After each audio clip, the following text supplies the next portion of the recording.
Tyler-kun's channel. Welcome to another video. This is your review of MLW Fusion. Yes, guys.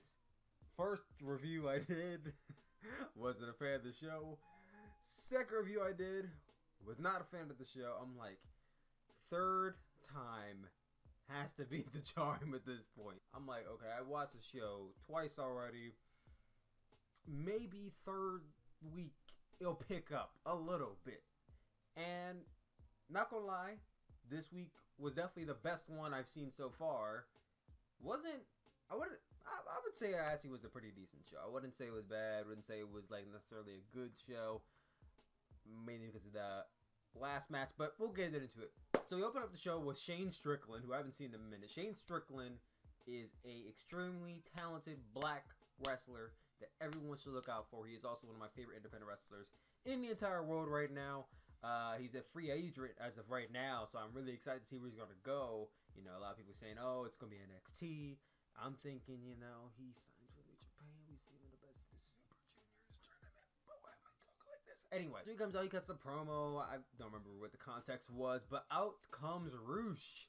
Yeah, I don't think we've seen Roosh in MLW in a while. He comes out to Black Skinhead by Kanye West. So I'm like, I already like this guy. Now, I've never seen him, I've seen him, he's in the intro to the MLW show, but I've never seen him wrestle before. So I'm like, alright, this is going to be kind of interesting. So he comes out to the ring, and Shane Strickland attacks him from behind. And what do you know? The bell rings. I said, oh, I didn't know I was watching New Japan Pro Wrestling all of a sudden. God damn. Anyway, match takes place. It was actually, I would say the match was pretty decent. I would not, almost was good. If this match would have went 5 extra minutes, it would have been a good match. Not even gonna lie. Would have been good if it went like 5 more minutes. They kept a steady pace throughout. In the very beginning, they're going at it. We saw some nice chops, some hard hits, saw some nice moves in here. Shane Strickland was showing off just about everything he could do. I thought it was a pretty nice showing for Roosh, someone who I've never seen before. He didn't look overly impressive. The report's like, I gotta follow his work, but he definitely made himself look good. Like, I definitely came out of this thinking, okay, they're both really good and talented, and I want to see these guys wrestle more. Now, I was looking at Roosh, and I saw on his trunks, it was the Los Ingobernables logo. And I'm like, hold up, wait a minute. He can't be part of LIJ because I don't think he works in Japan. And then I'm like, oh yeah, Los Ingobernables is like a worldwide kind of global faction, but Los Ingobernables de Japón is based in Japan, and then there's Los Ingobernables in Mexico. So I'm like, okay, so he's just part of Los Ingobernables, period. And that showed because at some point in the match, he rolled over and he did the tranquilo, and I was like, I marked out a little bit, not gonna lie. I'm like, yes, Naito taught him well. Or he taught Naito well. I don't know how that works. Now, there was one spot here I wasn't too big a fan of where Roosh hits Shane Strickland with a German suplex. Shane Strickland gets up, then hits Roosh with a German suplex, and I'm like, we're not about to do this merry-go-round shit, are we? But they ended it after the 1-2 trade, so that was fine. And then Shane Strickland hit like a rollover pop-up, and then hit a cutter onto him and got a 2 count. I thought that was actually pretty cool. They had a nice series of moves going on here. I mean, Roosh, he went for this top rope senton and missed. Shane Strickland that went to the top rope. He made it quickly, went to the top rope, hopped off of it. He did his, I guess his signature is the double foot stomp off the top rope to his standing opponent. He went to a double foot stomp to his standing Roosh, but I guess he kind of misstepped and missed his like chest because he hit a senton instead and basically had to work off of that for the pin. Roosh kicked out of 2, which made sense because I think it would have been a bit upsetting if the match ended that way. Shane Strickland then hit a brainbuster, but then Roosh kicked out of 2 again. I'm like, huh. A moment or so, like a few moments later, Roosh ended the match with a lifting double underhook pile driver onto Shane Strickland for the pin. Roosh winning the match. Like I said, liked it. Definitely was the best match I've seen from MLW so far. We then got a backstage interview from Selena De La Renta, who basically was talking about how, well, Sami Callihan couldn't get the job done last week against Tom Lawler, so now I'm sending LA Park after him. And he's not going to stop until Sami is either fired, which, why can't you just fire him now, or dead. And I'm like, ooh, what is this, Lucha Underground?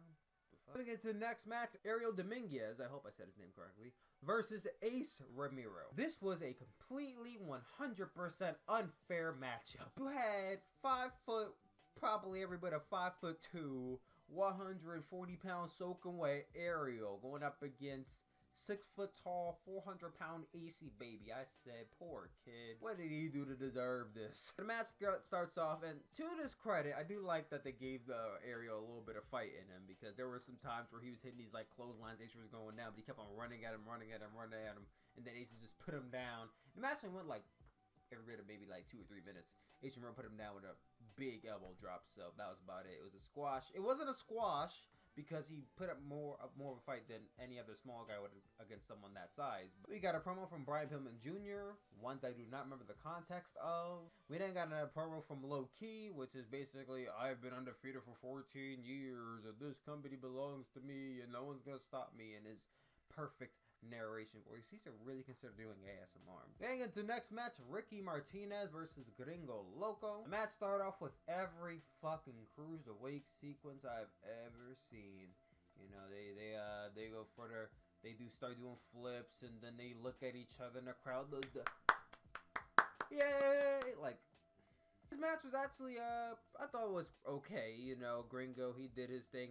This is my first time seeing Ricky Martinez, and he showed some potential. He's had some a cool high flying move in there. He had some cool high flying moves in here. They were really kind of doing some high flying, but not a lot, to the point where it was like, oh wow, this is a fast paced match. But here and there, they were dishing out hurricanranas and springboards and that kind of stuff. But the finish was very weird, because I think the finishing move of Ricky Martinez, from what I saw at least, was a double knee gut check. Which is where, you know, you get your opponent in like a fireman's carry position, and then you throw him off onto your knees. Well, he goes for that, but either he didn't throw Gringo off all the way, or Gringo didn't fall correctly, because he fell not to his knees, but he fell straight across the stomach area of Ricky Martinez, almost like he splashed Ricky.